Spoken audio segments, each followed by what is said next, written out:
During these days, I have really heard several extremely talented people, and not only talented, but knowledgeable also, and very well prepared for the competition, for the repertoire, and it's very interesting.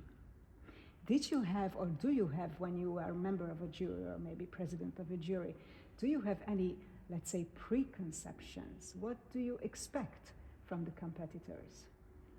No, I don't think I can say that I have ideas how it has to be or so. No, I listen for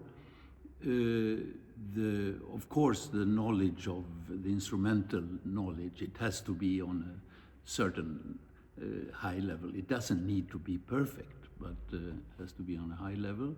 And then I go for the personality, which actually for me has a lot to do with how the competitor shows, how the player shows respect to the composer, to the music.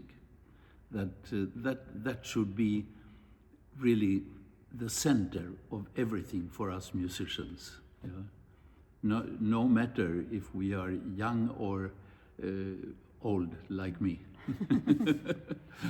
And how to decide between two contestants if the first one is around 20 years old and the other one several years older maybe, because the older one has much more experience also in life and also in playing.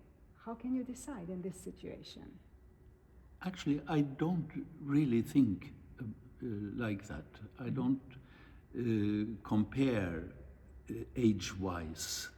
It's more, I mean, one can hear actually a 17 or 18-year-old where you feel that there is such a maturity already and such a knowledge actually about what the music is all about and what my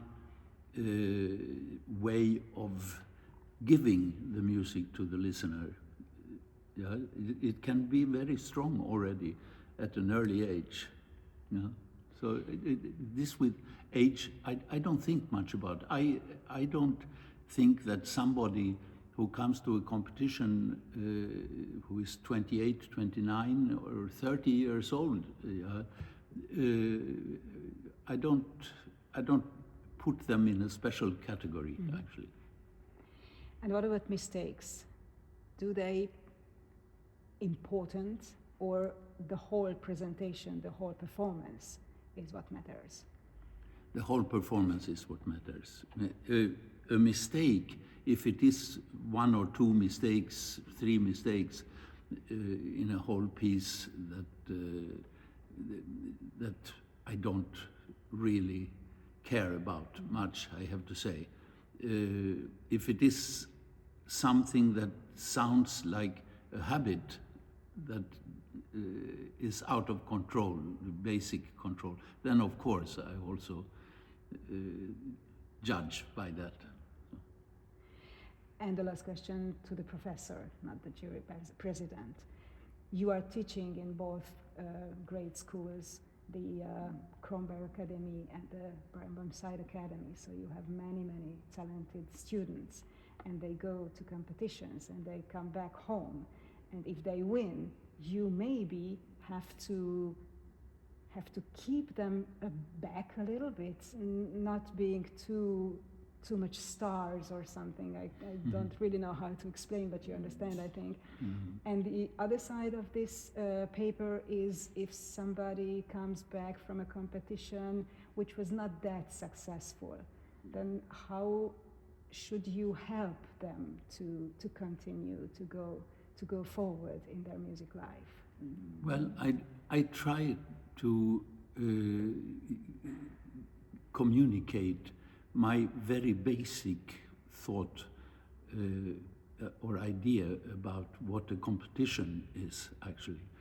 the competition, of course, everybody wants to win a prize, and it can be very good to win a prize, but there are so many competitors who never come to the finals or never get first or second prize, and so on. And they make a wonderful professional life, actually, also. So I think when you go to competition, what is the most important, it's what you learn about yourself. You learn about yourself, your attitude, how you prepare yourself, of course, because it's not over 1 week or 2 weeks or so, it's about months, yeah, and how you learn repertoire, which is so important, yeah, repertoire that you would not have chosen to start studying, for example, and that's very important, and you learn psychologically about yourself, actually, how you react. As a young cellist, did you like the competitions or not really? Well, being a Swedish person, in Sweden in the 60s, when I was studying, and in 68 I joined the Radio Symphony Orchestra in Stockholm, where Celibidache was principal conductor. I learned so much from him, yeah. And I never thought about that I would make a career as a soloist or so, actually, because it didn't exist in Sweden. Yeah. But then I applied for 3 competitions during my full-time orchestra years, and I won prizes in all 3, and I learned so much, like I talked about before also. I learned so much about myself, and I learned something from comments from some jury members, for example, like Paul Tortelier. He talked to me after my first competition, and what he said to me I had never heard from anybody before, and it was really something that made me work on that attitude and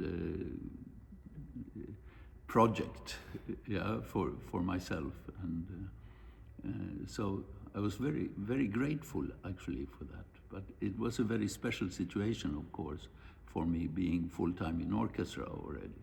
Yeah. Then I left the orchestra after a while. So. Very, very last question. Do you still remember the advice of Paul Tortelier? Yes. What was that? I do, but I don't tell anybody. He told me this, that each of us, he said, has one strong side and one weaker side. Your strong side is this and this. I don't tell anybody what he said, but what I feel is the weaker side that you need to work on is this and this. And I had never heard from anybody about that before. And that really made me start working on that attitude. There was a lot of attitude to the music and to my playing in the music. And so I had finished studying, of course, a few years earlier already, but it really helped me.